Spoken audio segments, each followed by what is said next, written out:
अस्सलाम वालेकुम, मैं हूँ रुखसाना अलमास अक्सर बुलान के पैनल से। साथियों, हमारा सिलसिला है मेरी कहानी मेरी ज़ुबानी। तो साथियों, हम पहुँचे थे कि वहीद सऊदी अरब का 1 साल का दौरा मुकम्मल करने के बाद पाकिस्तान वापस आ गया और ज़िंदगी वैसी की वैसी ही रवां-दवां हो गई, कुछ भी तब्दीली नहीं थी। ना कोई एहसास कि 1 साल इस लड़की ने शौहर के बगैर गुज़ारा, क्या करती रही होगी, किसी ने क्या किया होगा इसके साथ, इसने क्या खाया, क्या पिया, बच्चों के साथ क्या सलूक। लेकिन बहरहाल साथियों, वक़्त गुज़रता रहा। अब हमारी कहानी के अंदर 2 और लड़कियाँ दाखिल हो गई हैं, दोनों बहनें हैं, राजा यास्मीन नाम है और उनकी वालिदा का नाम है लाल खोना। तो साथियों कहानी चल रही है। अब कुछ ही टाइम बाद एक एक और नन्ही परी दुनिया में तशरीफ़ ला रही हैं, जिनका नाम है रूही। तो साथियों, हुआ ऐसा कि इस मर्तबा चूँकि कमज़ोर तो पहले से ही थी अ, ये लड़की, और डॉक्टर ने कहा कि बहुत ज़्यादा ख़्याल करो, इसका मिसकैरेज का ख़तरा है, इसकी अपनी जान को ख़तरा है। लेकिन वही साहब ने 2-3 मोटी-मोटी गालियाँ दी डॉक्टर को घर में आकर। सामने तो ज़रूरत नहीं थी कि बकवास करता है डॉक्टर।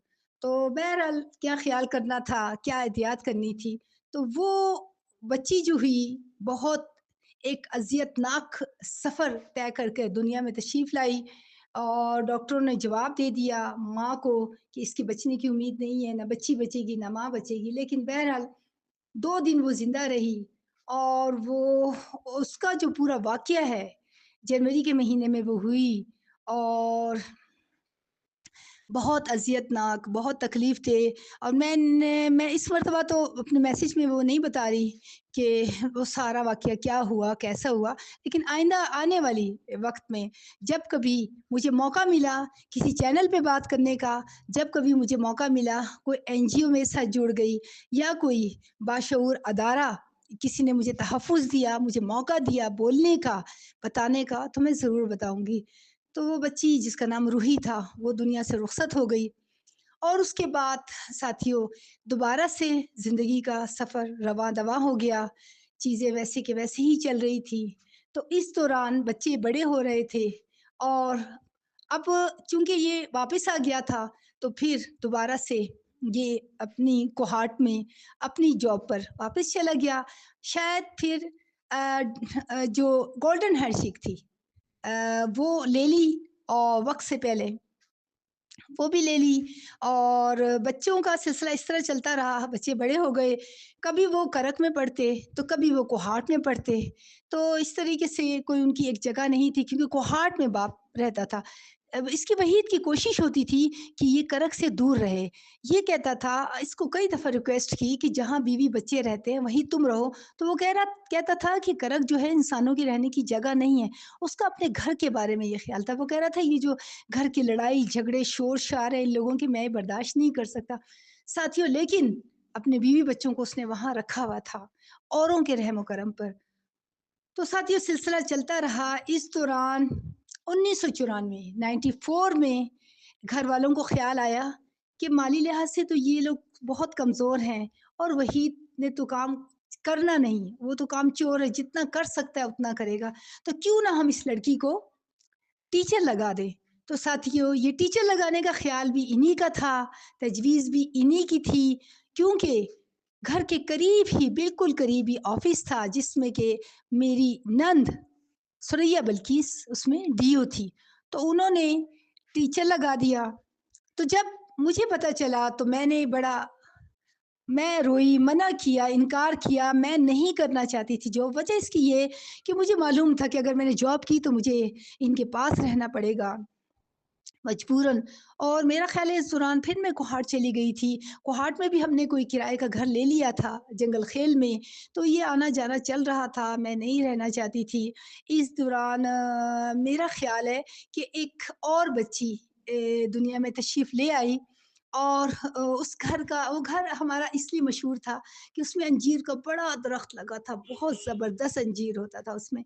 तो वो बच्ची जो है, जब वो तशरीफ़ लाई दुनिया में तो उस वक़्त پھر میں دوبارہ معذور ہو گئی اور وہ بچی جو ہے اس کے لیے سارے سسرال والے بھی کال کر رہے تھے، پوچھ رہے تھے کہ جب یہ اکیلی ہے، کوئی اسے دیکھنے والا نہیں، کوئٹہ سے بھی کوئی نہیں آ سکا، تو کون سنبھال رہا ہے؟ تو وحید نے کہا کہ اس کے لیے فرشتے آ رہے ہیں۔ تو جب محلے والوں کو پتہ چلا، مالک مکان کو پتہ چلا کہ انہیں تو بھئی فرشتے کہا جا رہا ہے، تو انہوں نے اور بھی زیادہ خیال کیا۔ تو ساتھیو یہ بچی جو اب چوتھی بچی چوتھا بچہ جو دنیا میں تشریف لے آیا ہے، اس کے لیے اللہ تعالیٰ نے ایسا انتظام کیا، کہتے ہیں نا کہ جس کا کوئی نہیں اس کا اللہ ہے۔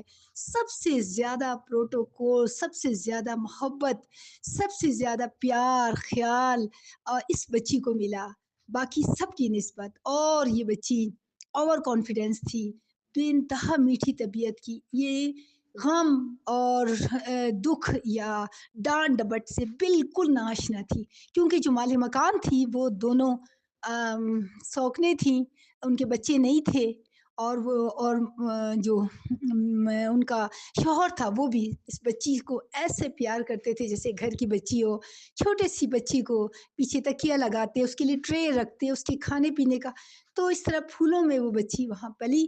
لیکن اس دوران ہی ٹیچنگ کا فیصلہ ہو گیا، اور پھر میری فرسٹ اپائنٹمنٹ ہو گئی میاں کی بانڈا، تخت نصرتی کے قریب یہ علاقہ ہے، اور لیکن خدا گواہ ہے کہ میں ٹیچر نہیں، میں جرنلسٹ بننا چاہتی تھی، میں اپنے ابو کے اخبار کو سنبھالنا چاہتی تھی جو کوئٹہ سے نکل رہا تھا عکس بلان کے نام سے، اور ابو نے ایڈیٹر کی جگہ میرا نام دیا ہوا تھا۔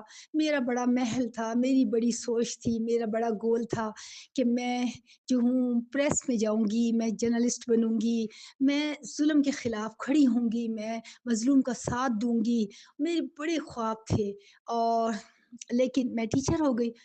ٹیچنگ کے بعد میں مجھے موقع ملا فرسٹ ٹائم زندگی میں لوگوں میں اٹھنے بیٹھنے کا، کیونکہ اس سے پہلے میرے لیے بالکل بند تھا، میرے شوہر کی طرف سے بھی اور ساس صاحبہ کی طرف سے بھی، کہ کسی کی غم خوشی میں جانا، شادی بیاہ میں بالکل بھی نہیں۔